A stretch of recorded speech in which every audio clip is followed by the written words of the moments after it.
نواف على التنفيذ، يلعب له كرة طويلة داخل منطقة الجزاء. سانكهور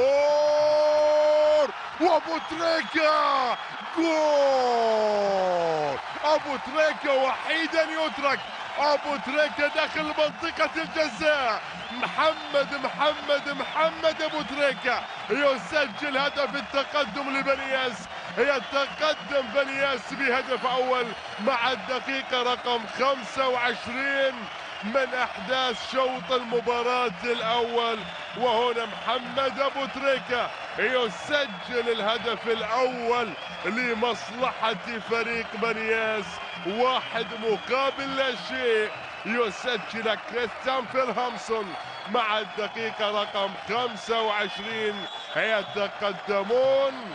وهنا الكرة الماضية لما مرت، شوف الرأسية، عدت وصلت. شوف ابو تريكة الاولى الثانية الثالثة، يعني داخل منطقة ال6 ياردات. محمد ابو تريكة يسجل الهدف الاول.